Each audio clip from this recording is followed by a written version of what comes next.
So welcome to you all. Thank you very much for coming along. So a quick overview for you. This session will last for 60 minutes max. It's webinar style, so the best way to communicate with me and the panel and with each other is via the chat box. And just to note, I should have probably mentioned this at the beginning, when you're using the chat box, you'll see in the to bit, there's a wee drop down that's got all panelists or all panelists and attendees. So please make sure that you've got all panelists and attendees ticked there, and then that will share it with everyone and everyone will be able to see your lunchtime tastes. So I should have mentioned that first of all, because I can see a few of you have just said hi to us. So please click all panelists and attendees, and then everyone can hear from you. Okay, so please do use the chat box to share your thoughts, to make comments, ask questions of us or of each other as well, because you can see we've got a lovely mix of people here from a whole range of different organisations. And we are recording this, so you'll be able to see it shared on our YouTube channel after the event. I love saying that, our YouTube channel. It sounds like we've kind of sorted social media wise. Also, feel free, talking social media, feel free to engage or share your thoughts on Twitter, especially if you've got an interesting insight that you gain from the Insight webinar, which hopefully you will. So let me move on to the next slide and just take a few minutes to set the scene really. We're going to have a data-led discussion based on data that we have gathered from our Connecting with Industry course. And we'd love your input too in that. So I will be asking your thoughts as we go through and as we share the data that we've gathered, and then have a discussion with my colleagues who I'll introduce to you in a few minutes based on the data that we're looking at. And the aim for this is to provide you with insights in why researchers attend industry-focused training. What do they want to learn about industry? What skills are they wanting to build? And what obstacles to developing stronger links with industry do they perceive themselves to face? Now, the data that I'm sharing with you is based on 14 programmes that we ran across 11 institutions, a total of 341 respondents. So pretty robust there, I think, gives us plenty of data to inform the conversation. So when researchers register for our Connecting with Industry programme, we ask them some questions up front. And Paula Duffy, our Communications and Marketing Coordinator, who's with us today, she pulled together all those responses. And to be honest, that was quite a task. So a big thanks to her for that, in particular because answers were given qualitatively and therefore had to be categorised to be assessed quantitatively. So a big thanks to her for doing that. Now, we use that information to inform and improve our programmes, and we realise that this might also be very useful information for people like yourselves who have responsibility or a role in developing researchers. And we hope that by sharing this information, this data, and our thoughts on it, it'll inform how you can do things like market your training, how you target it to people, what training and development opportunities you offer to researchers to support them to have careers in industry or to work and collaborate and connect with industry as researchers. So to begin with, it probably makes sense, and I think would be helpful for me to give you a sort of quick context of where this data comes from.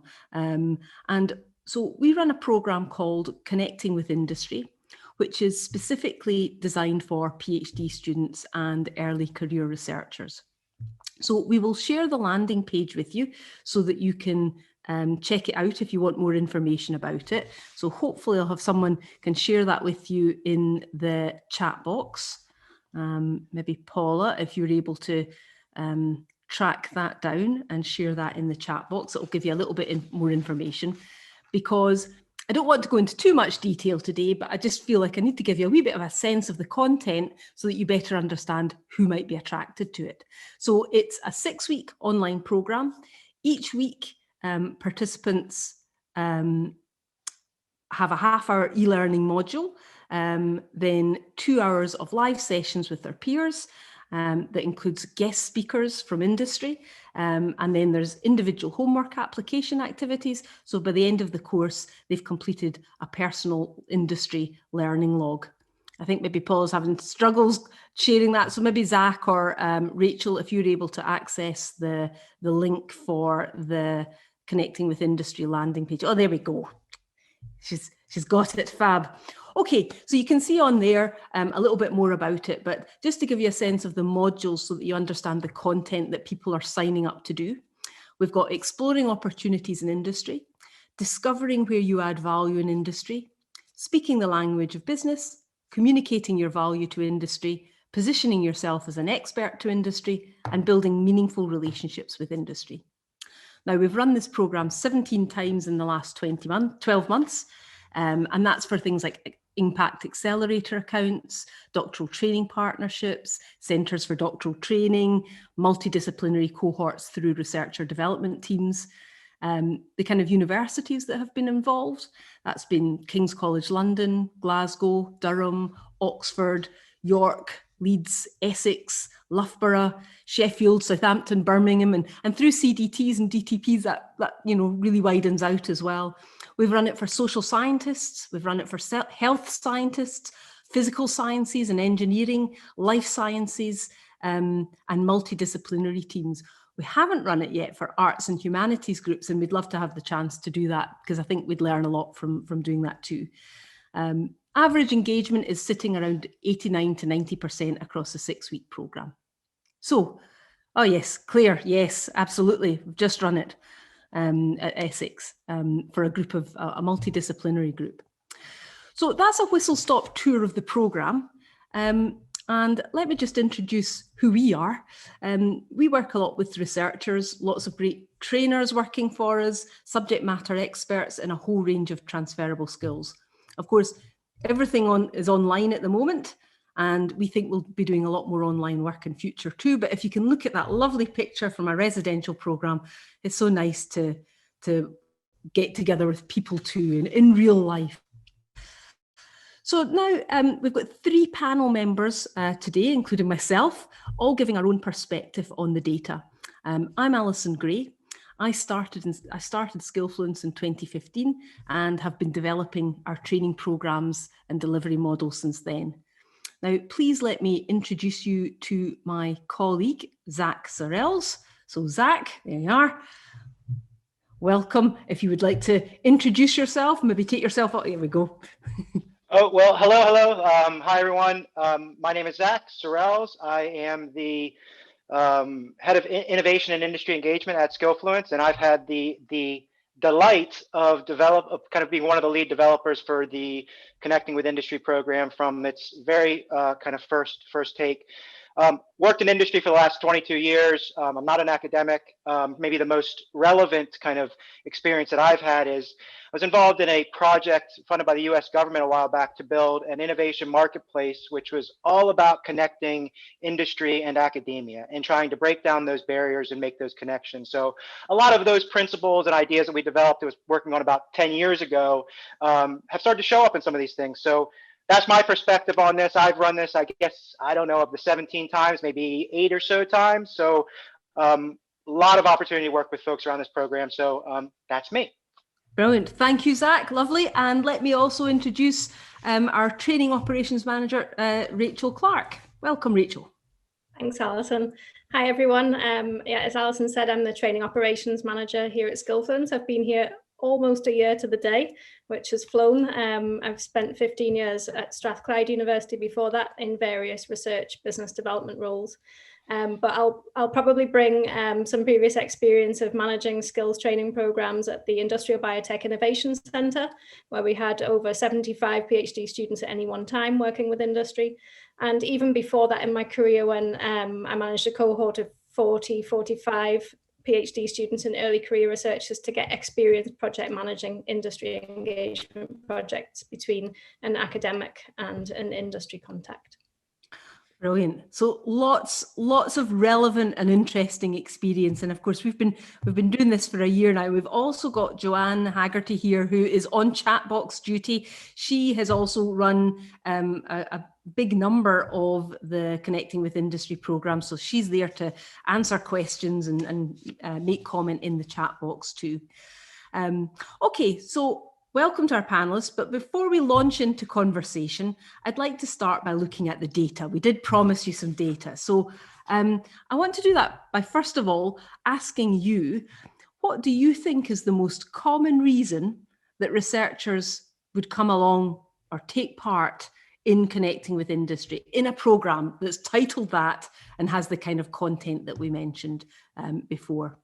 So why do you think that researchers would sign up for something like that? What's in it for them? And please do share your answers in the chat box, just so we can get a sense of what you're thinking, and then we'll share the data that we gathered from them. So why do you think they take part in a kind of industry-focused course? What's their purpose? Why do they want to learn about industry? And what do you think they say? Great, yes, thank you, yep. I'm seeing a theme already with our few answers there, yep. Great, so lots around career there, networking, finding partners, absolutely, yep. How to create collaborations, for sure, lots of great answers. Okay, feel free to keep on jotting your thoughts in there. Yeah, job opportunities and research opportunities, for sure. Okay, fantastic. Well, let me share what we gleaned. Yes, Bryony, that's a good point as well. Not sure what they want to do and how they can do that outside of academia. So here's what we gleaned from the responses from researchers before they took part in the course about why they'd actually signed up in the first place. So you can see, you've hit the nail on the head. Career prospects were absolutely top of people's minds. They also wanted to learn about industry, and some of them wanted to engage with industry. So I think we've touched on quite a bit of that in your responses there in the chat box. So I want to go to Rachel now and ask Rachel a question about this, really. So in terms of this data that we've gathered back, what kind of jumps out at you? What are the key points for you? I think for me, seeing that pie chart, you know, a third of participants, if you take into account the ones who said other or engaging with industry, so they were quite detailed, they really have quite a clear idea of what they're coming into the course to find out. But there's a whole 2/3 there that's quite general. They've said career prospects, understand about industry. And to me, that's showing a high degree of uncertainty, as people in the chat box have mentioned. It's really about scoping what's out there, which kind of indicates to me that there's a lot of uncertainty about what this could mean to people, whether that's about career or collaboration. And I think if for the audience here, the take home for me is that there is that lack of knowledge about what it could be like working outside of academia. You know, and I think another point is these are 350 people who have chosen to sign up to a program about connecting with industry. So I have to wonder about the people who haven't and what they might be missing out on as well, and how much uncertainty would lie in that population. Yeah, that's interesting. What about you, Zach? I mean, does that link with you? You know what you're exploring with people when they come on the course? Yeah, I mean, I think there's kind of, I think that is a great question, really, the why question, because, for a number of reasons. But one is, if we better understand the why people are coming on, we can talk to them in a way that encourages them to come on, right? So we're talking directly to why they want to do this, and also to tailor the program. So I love that why question to start. But I think one of the things that kind of came out to me is, yes, connecting it with careers, because everybody's really thinking about their career in one way or another. So how to connect the dots there is really important. But more broadly, it's just there's such a wide range of whys, right? And because everybody's at a different place in their career, everybody's thinking about different things, and so it's a fundamental challenge, which I think is across the board in all of these training programs, is how do you manage that balance between breadth being relevant to everyone or lots of people, but also being specific enough, because we know specificity being directly related to what they're working on now is important to driving engagement. So I think I think it's interesting, and you can kind of get some clues, but it's also like, wow, there's a lot of reasons why people are doing this, which is a challenge and an opportunity, I suppose. Yeah, I think it's interesting. I mean, one of the things I noted with the data was that on the one hand, you've got maybe a quarter of people saying they want to learn about industry. And then there's 18% saying they want to engage with industry, which you could see feel kind of similar in some ways, but one feels more action orientated, I suppose, and one feels a little bit more passive, or kind of, I want to know more about it. I'm not sure I want to actually engage with them yet. I just want to learn more, maybe before I'm ready to engage. And I think to kind of chime in on that is, I think that what I'm seeing with the learners is that, right? You've got some folks that are very clear on what they're trying to do and what they want to do, and they're going, I can see exactly how this fits in. And then you've got another camp, which is, I am really genuinely just exploring because I really don't know yet. And those are two different things, but it seems to work okay for both of them. Yeah. I mean, what do you think? Maybe Rachel, you're a good one for this because of your experience, but where do you think, what does this mean for researcher developers who are like trying to work out what to run for, for researchers to come on, because there's such a varied area there? Yeah, I think it's really understanding what the appetite is within the local cohort. So perhaps I see there's some of our colleagues here from very industrially focused DTCs and DTPs who might want a very different feeling course because their participants are going to get a very different experience, perhaps to a university-wide researcher developer who will have to appeal to lots of different disciplines and perhaps lots of different end industries. So I think it's really important to think about the purpose of any training that's designed or purchased through for their cohort to really meet the need, and it's to understand that. So I think the one thing I like about the format of a course like this is it is broad. It covers such a huge range of topics, but it's over a long time. So at the 6-week time period plus the pre-work and the reflection activities actually give people, say, 9 or 10 weeks to think, I've learned something really interesting, that in itself is good. And perhaps it might be a couple of weeks later when all of these pieces come together that they can apply it to their situation. And I think it's a nice balance in that sense and can appeal to a wide range of people. Yeah. All right. And I think, that's nice because I think, we'll see that, I think, a little bit more in the responses as we go through the different pieces of data that we've pulled out. So I'm going to move us on to the next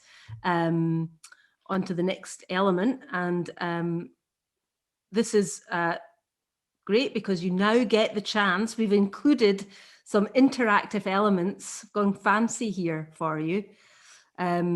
So what I want you to do now, and I'm not sure if it's fully working, is, okay, well, even if we can't get the slide up, I can tell you what to do. So we're running a poll and some word clouds using Vvox, and it's very simple to join.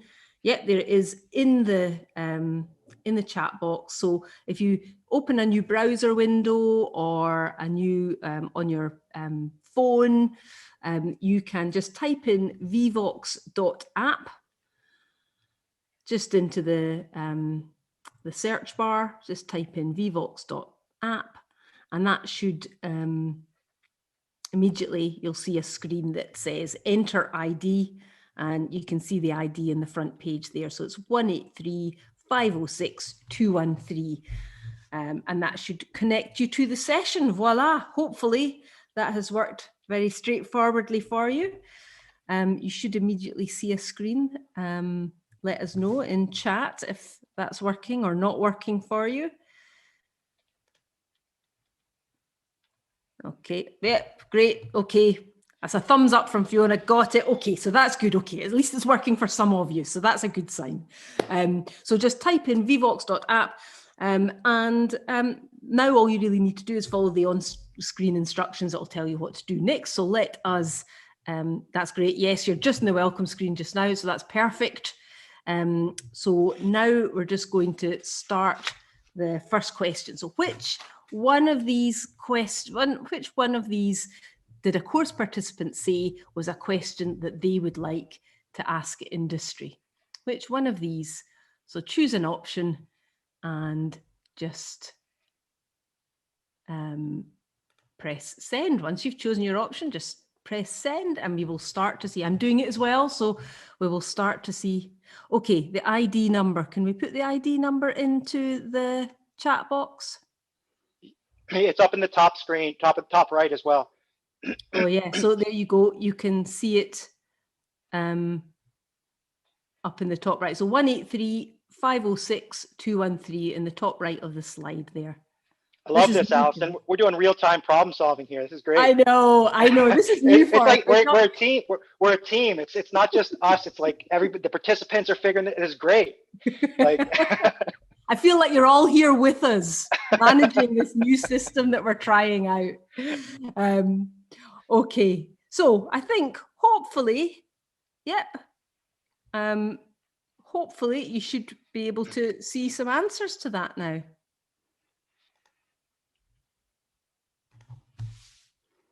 Let's see. Let's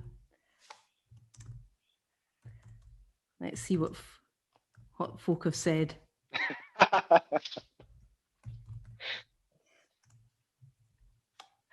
Brilliant.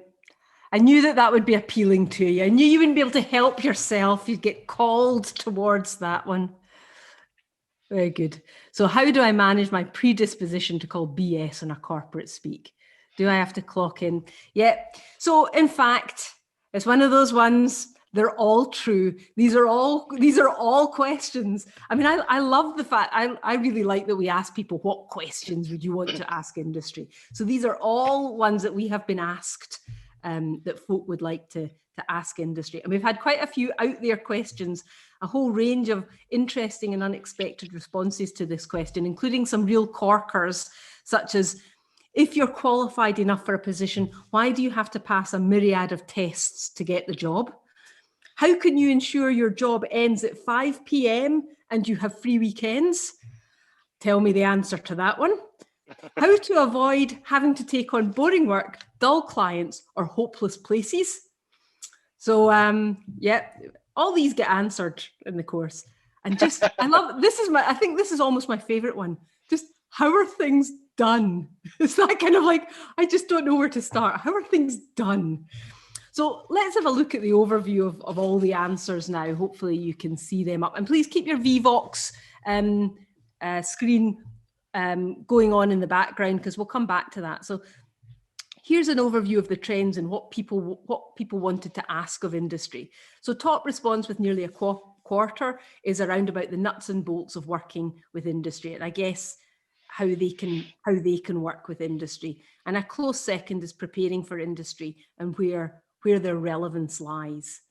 And you can see, I mean, other is a huge area, a huge bulk of other, but I've kind of broken it down and given you some ideas of what kind of things come up in other, because it's very varied. So Zach, coming to you, what do you think of this? You know, does this show up when you're running courses? Yeah, absolutely. And the things that really jump out to me specifically are, you know, the little table in the bottom right where it's the PhD preparing for industry.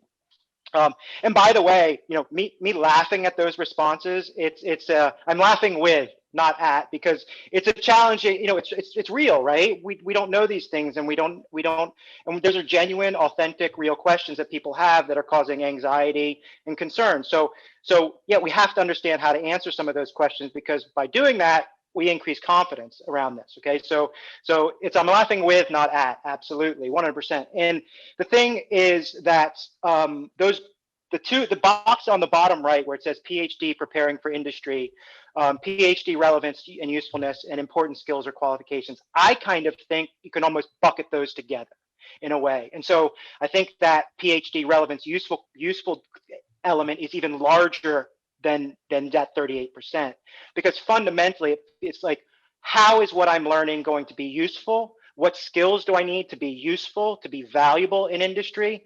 And you know, if we think that's like almost 70%, right? So a huge amount of this program needs to be thinking about, how do you take what it is that you're working on and make it relevant? Because that is a real challenge, that people are spending time researching something, you know, very, very specific things, and it's hard for them to sometimes see how they can make that relevant to industry. And so for me, even seeing that data, I've gone and thought, geez, I think we need to even go deeper in the program, specifically around that translation activity, right? Because it's just, it hits you in the face that that's one of the key issues. Mm-hmm. Yeah, I think from my perspective, just picking up on that, as probably in the first role I referred to there, when I was working in the knowledge exchange hub, when I needed help to facilitate all of the industry and academic collaborations that were happening in life sciences, and I just needed a workforce basically. So I thought, well, it's a great opportunity to get experience for PhD students and researchers to take that role, because the feedback I was getting from some of our industry reps was, we could never get hold of the academic, we could really do with, you kind of making sure they're there for meetings and things. So I thought, I've got a perfect workforce here. If you want some experience of, project managing and industry academic collaboration, sign up. I'll give you a bit of training, bit of coaching, and you can go and do that, because it was just getting that kind of confidence and that translation over their useful skills in their PhD into a learning experience. And the conversations I had were always around the focus in academia is that endpoint. It's getting the research question answered, it's getting the qualification. But for me, if you're going to be useful outside of that achievement, it's about all of the skills that you learn along the way, and they're hugely valuable. They're just not the main focus, because they can't be. You're very much focused on that end goal. Just picking up on that point that Zach made. Yeah, I mean, that's absolutely it. You kind of like, you're so focused, and probably your PI, your supervisor is, keeping you focused on that. And so it can be difficult there's so many other things that might be useful to you. It can be difficult to prioritize those as well. I mean, I think in terms of the questions that people are asking, Zach, do you find that those are the kind of questions that participants ask of guest speakers when they come in? Do they get the chance to actually put the kind of those questions to them? Some of them. I don't know if, to be fair, I think people, which is kind of interesting in a way, right? Because they're like, they ask those questions in the survey, right? The pre-programmed survey that we asked everyone, and they ask those types of questions. I think there's a little bit more of a filter, and I think there's a comment from Evelyn in the chat box, which is like, everyone would be better off if they did ask these questions, these kind of silly questions, right? But I would say they're kind of, the questions that they're asking the guests are not, do I clock in or not, right? They're asking a bit higher order questions, let's say, right? But I think that's interesting that they have these questions that are probably still kind of within them, and they're not asking them because they kind of maybe connects to a confidence issue. They don't want to feel silly. They don't want to ask a stupid question, those types of things. But I think the more we can get an honest and open conversation around that stuff, the better off it's going to be for everyone. I've never heard anyone ask that question, do I clock in? But they're trying to get at those kind of underlying questions, which are, what is it like, right? To work in industry. And I think that is a fundamental thing, is I just want to understand what it's like. I think that's a really important question they're asking. Yeah, I think it's really interesting. There's quite a few responses that we had from people about having their values compromised by working in industry, that kind of sense of, do they put profit over people, or will they actually be valued as individual researchers? Can they have open discussions? Must they just do what they're told? And it's that kind of real sense of, they just don't know what it will feel like. What will it feel like to be in industry? Right. I mean, I would just build on that. I think we've got a whole bunch of cliches and false beliefs that are floating around from all different directions, right? So you've got folks, we've just had a conversation for one of the events around which we had a guest speaker who was from Tech Transfer, and she's struggling with dealing with false beliefs and kind of general ideas around how, or biases about how things work in academia, and she's dealing with that, trying to get industry to understand that. And on the other side, we've got folks from academia who have these biases and false beliefs about what it's like working in industry. It's all about making money, it's working long hour, et cetera, et cetera. And so I think a lot of this stuff is just to try to get a better understanding from both sides, right? Is one of the key issues. Yeah, I think that's great, and that's very true. I think what we'll do now is maybe move on to the next set of slides. Yep. So again, we're going back to the Vvox app now. Here's a challenge for you, right? So it only copes with one-word answers. So spaces are banned. You can use 2 words, but you have to like cram them together into 1 word. So what I'd like you to do is, tell us what skills do researchers want to improve on to help achieve their next career goals? What do you think they want to improve on? While they're doing that, Alison, do you mind if I comment on one of the things in the chat box? Yeah, of course. Because it kind of building on the question from, who asked the question about the business plan? It's scrolled up, I've lost it. Oh, but yeah. I think there's another kind of underlying question around this, and this is a kind of a thing that Rachel and I have kind of gone back and forth on, is breadth versus depth on this stuff, and what is that right balance? Because you've got a limited bandwidth, limited time that people can invest in this. And so do you choose to go deep on something and really try to fully develop a competency in that area? Or do you go more broadly and try to just start introducing folks to concepts so that they can then explore them further? And I don't know what the right answer is and what the right balance is, but it's that continuous struggle or how to manage that tension, I think is quite interesting. Yeah, absolutely. And I think that will actually probably come up in the responses perhaps to this. So just to give you a final few seconds to think about what skills do researchers want to improve on to help achieve their next career goals, with the extra special challenge of doing it in 1 word. So hopefully we've got a few there. Maybe we can we see now what folk have come up with?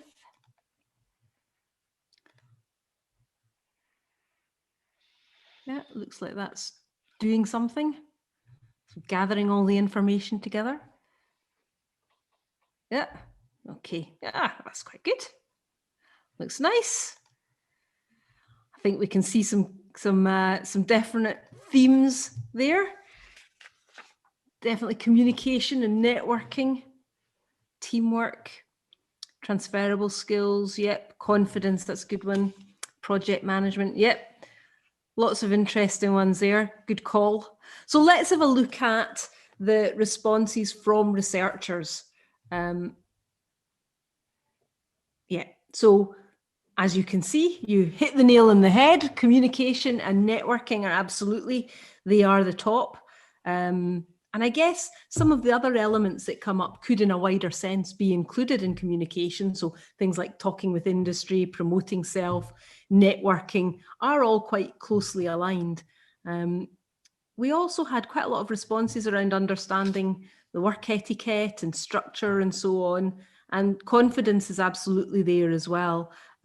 So Rachel, what's your thoughts on this? Why do so many researchers cite communication and networking, do you think? I think for me, this builds on the conversation we've been having, in that there's an uncertainty about what industry is, what it might mean for them as an individual right now or in the future. And I think the one thing that researchers do very well is learn how to communicate with their peers, with their colleagues, present at conferences to audiences who appreciate that detail of their research. I think there's also an emphasis at the moment in the sector about training people to engage with the public. I think it's to a lesser extent that a non-academic audience is partitioned down to perhaps policymakers or the world of work, let's say. So I think when you don't know how you fit and you don't know why you might want to have a conversation, and you don't know who you might want to have a conversation with, I think it's really hard to communicate anything. Yes. So, this doesn't surprise me at all, because there's so much uncertainty that would stop somebody from being confident to communicate. I think all of those pieces of feedback that we're receiving is loud and clear that they need some guidance on that. Yeah. And we always, when it comes to communication, you always talk about know your audience. I mean, like whenever we do any kind of training on communication or presentation or anything like that, it's like, know who you're talking to.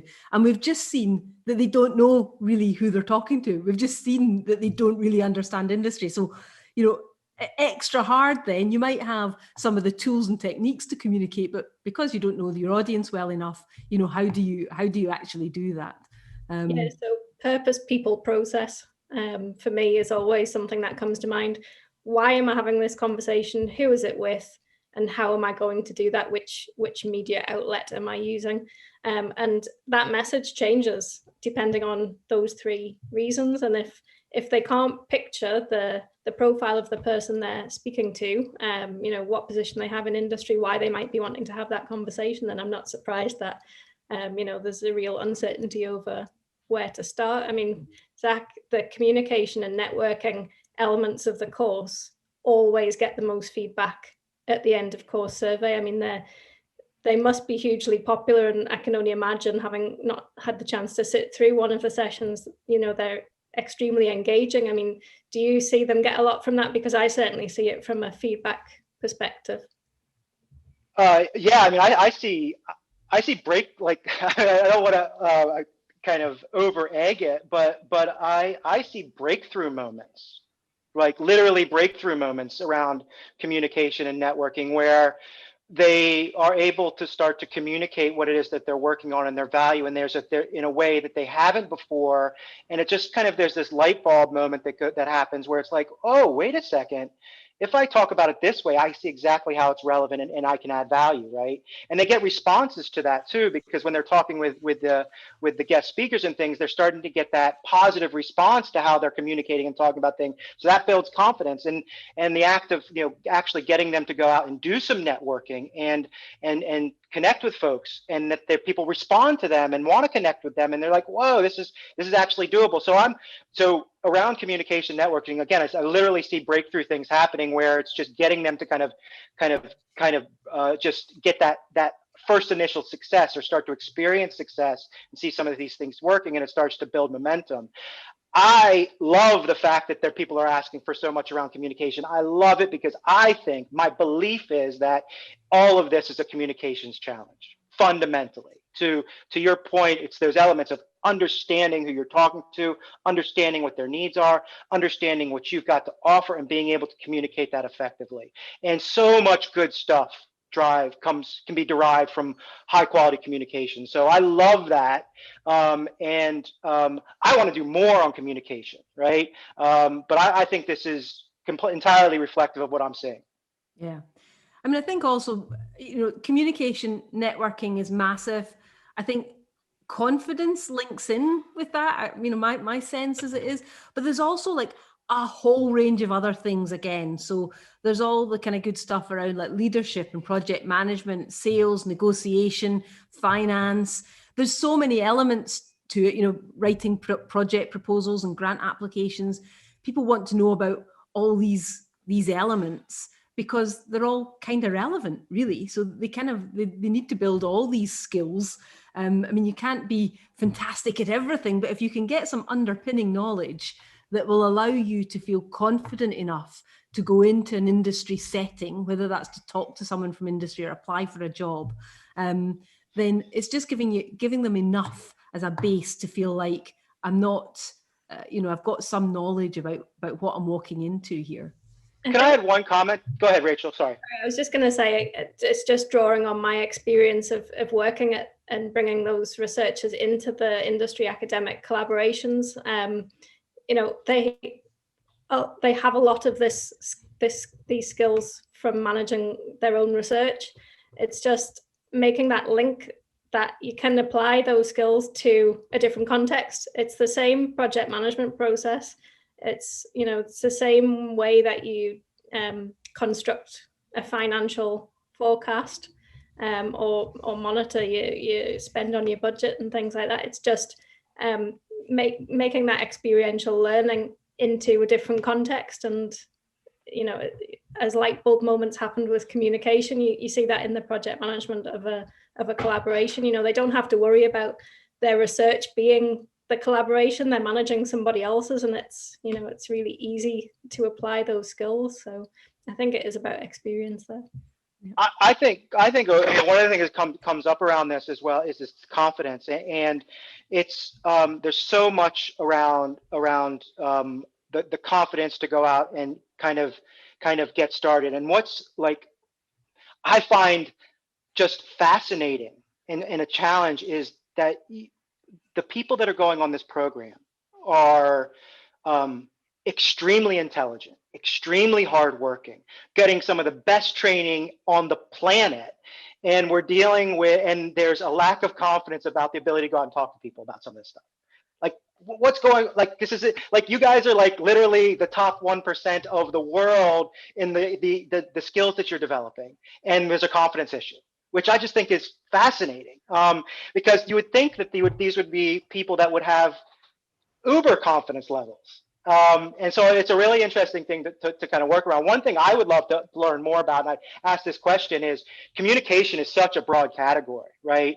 I'd love to go deeper on specifically what that means, because I think there we can go, oh, it's communication. Well, what is that? Is that speaking to people, writing emails, doing presentations? I mean, these are all different types of communication. And what does that actually mean? And I think that would be kind of my next level of data interrogation, if you will, or even just to talk to folks is like, what are people, when you say communication, what do you mean?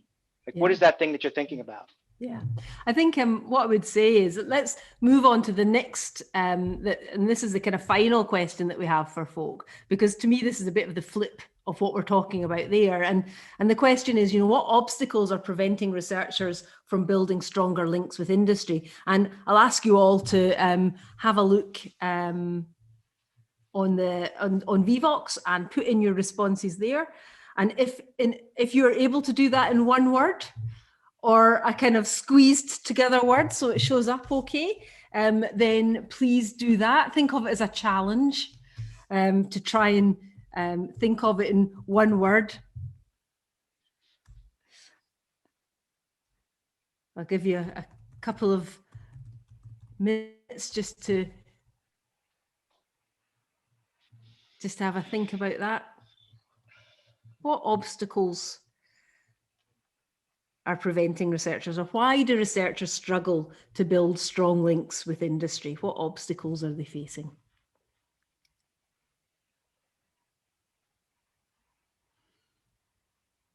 Oh, there's some really interesting stuff coming in there, Alison.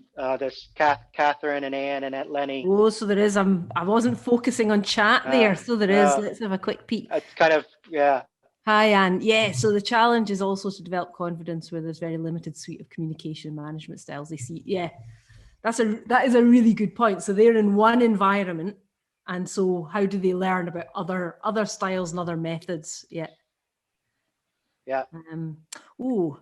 And imposter syndrome. Watch this space. I think we will be running one of our CPD webinars on imposter syndrome. Not the next one, but we've got plans for one in the summer. Just think that's such a big thing. Yeah. I think like what Anne's saying there, kind of, and Rachel talks about this before, is kind of the normalization of this environment and being just exposed to more variety and different things. I think that's a really, really useful insight, is that we just need to experience more, see more variety, so that and then the world starts to open up. Yeah, and I can definitely pick up on Catherine's point there. You know, and Zach, you know, and I often have a discussion about, you know, can't believe that these amazing people don't feel and see and exude that themselves. But having been there and having worked with so many people who, you know, are coming to the end of, you know, a program of work, whether it's their PhD or a research challenge, and think that's the end because, you know, and I've mentioned it earlier, you know, because they're so fixated on that point, there's almost that disappointment, you know, I'm going to fall off the cliff here. And that's remarkable to me, and I experienced it myself, and just try wherever I can to stop other people from getting that far down the road. But it is quite astounding, and you know, such an opportunity for the sector to address. Yeah, absolutely. Okay, let's see if we've got some. Yep, I think we're closing. That's the last of our VVox now, so feel free. Oh, there we go. That's for sure. We've got confidence. Big styly is the big obstacle for people. Imposter syndrome, hierarchy. That's a great one. Comfort zone. I love the term. I love getting people out their comfort zone. A kind of gentle push, shove out their comfort zone for sure. Time is key. Absolutely comes up a lot. So let's have a little look at the data that came out from that. And the obstacles actually really link back, I think, to the skills that people feel they want to improve are kind of the things they want to address the obstacles. So the biggest is around lack of industry understanding, lack of experience, maybe don't feel that they've got the network that they feel they need to be able to build those links. And we're also just going to dig a little bit deeper into this info with the next slide, which gives us a little bit more information, a kind of closer look at what they mean by understanding industry. And here you can see that actually means a lack of knowledge, so actual know-how of how it works, concern about different language or etiquette, I suppose kind of cultural fit, and of course who to approach, you know, how to actually get started. And then you can see some of the other things that came up. I think really interesting points made by people about different cultural backgrounds. You know, if you're non-European, if you're Black, if you're Chinese, if you're female, working in STEM, you know, these are the kind of things that were specified by people. Disabilities, it wasn't specified particularly what type of disability, but that was raised as well. Time management. So loads of obstacles there. Zach, there's lots of different obstacles here, definitely some themes. How do you help them get over these kind of obstacles? What tools do actually help with this?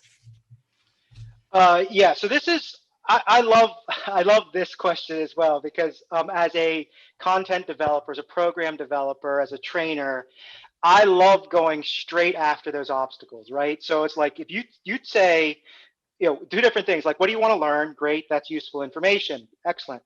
What is preventing you from achieving this? And if you can get folks to like articulate that very clearly, we can go right after that, right? We can go, okay, let's address that. Let's address that. Let's address that. Okay, so I think that's the key thing. One of the things that both for program developers and you guys as well is like, you know, asking that question, what's preventing you from doing it? Let's go right at it. Okay, get the source. The thing that's really kind of stands out to me here and kind of in thinking about how to start to move this forward is we just want to get some wins, right? And I think this is this idea of what connecting with industry is about, really, is about getting people started on these different paths, right? We're not going to solve the entire world's problem. We're not going to figure this whole thing out in a 6-week program. But what we can do realistically is get them to get a win, get them to take the first step, that second step in a specific area. And the great thing is that these participants are excellent learners, right? This is a skill set that they have, great learners. So if we can get them started down that path, they're going to run with it, right? It's just kind of getting that first step. And that's kind of the way I've started to think about connecting with industry as a program. This is a getting you going program, right? We're not going to solve everything, but we're going to get through that first hurdle. Because once you get over that first hurdle, you're going to be off and running.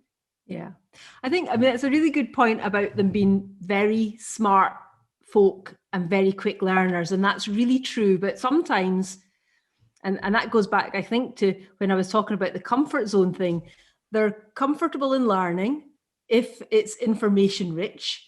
Yeah. And what I love doing, and I know is built in, you know, to the way we do things, but is that kind of practical element. Okay, you know this stuff, but have you ever actually applied this stuff, even like a tiny wee first step? You know, so I think that's a big thing. So they can pick up the knowledge and the information, but that kind of applying it to themselves or giving it a go, I think is key. 100%. We cannot address this. This is not a thinking.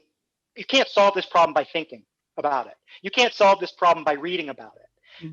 You have to do something, right? And I think that's the key principle is like, it's like 30%. It's not about the content. It's not about the skill as such. It's about, I mean, that's terrible as I'm a content developer, but it's like, it's go out and do something. And we gotta get that movement to happen.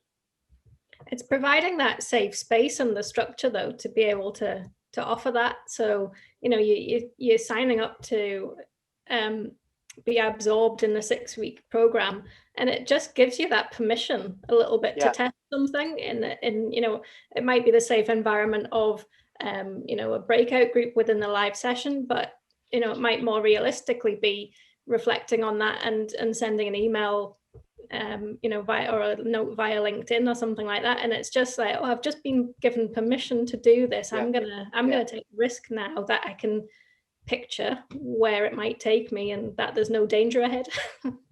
Yeah, no, absolutely. I think that's kind of what we're trying to do in the program. And I know Joe and myself, and as we're thinking, it's a conscious, we are very, very conscious about the environment that we create, the tone that we create, because that is as important, if not more important than the content, you know, the skill, the tool, which are great, but it's that we're trying to create some momentum here, and it's important the environment, how you think about that environment to do that.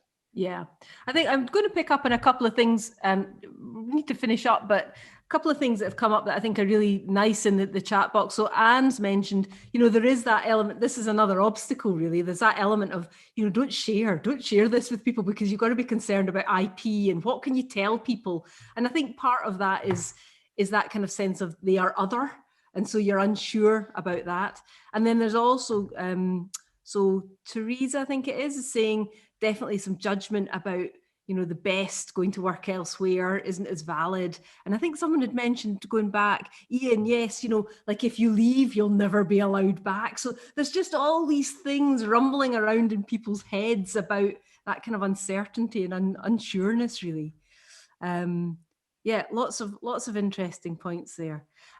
So I think we're kind of drawing to a close now. So maybe I could just ask, perhaps to folk in the chat box, to maybe what's your one key takeaway from this, as I go to Rachel first of all, to say what's your key takeaway from all the data that we've looked at there.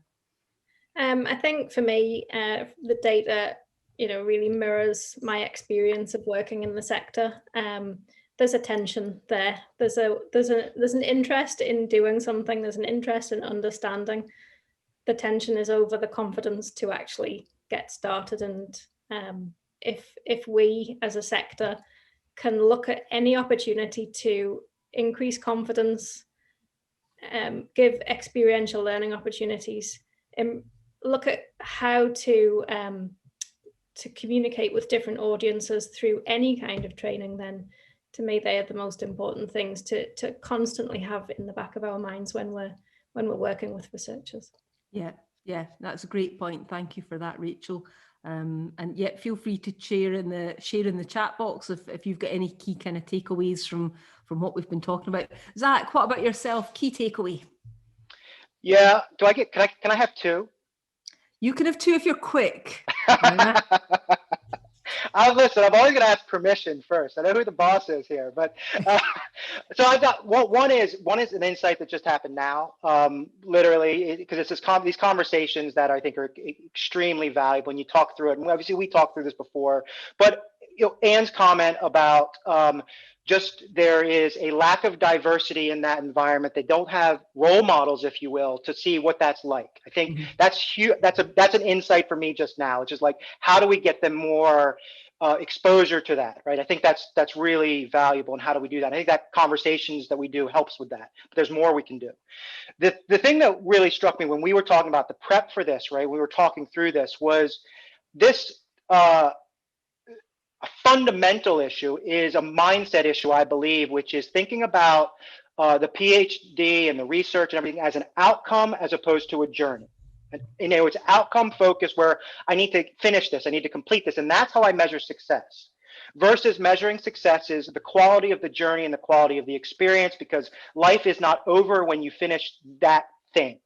and whatever that thing, whether it's a PhD or another other project. So getting that mindset shift and that balance, which is it's okay to mess up because it's part of the journey. It's okay to try something that doesn't work because it's part of the journey, as long as I'm learning and moving forward.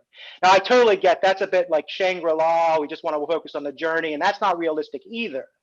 But it's getting that balance where we say, I can appreciate I need to get some things done, but I also need to think about the quality of the experience and how I use that experience to help me to get to the next stage of my career. And I don't know what that right balance is, but I think it's an interesting way to think about journey versus outcome. Yeah.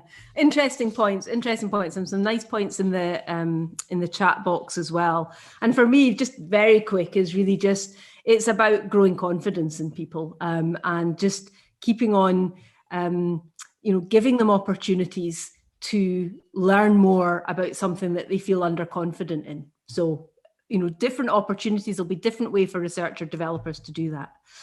Okay, gosh, we're getting very close to the end now. So I feel like you have just sat in one of our team meetings. This is what it looks like.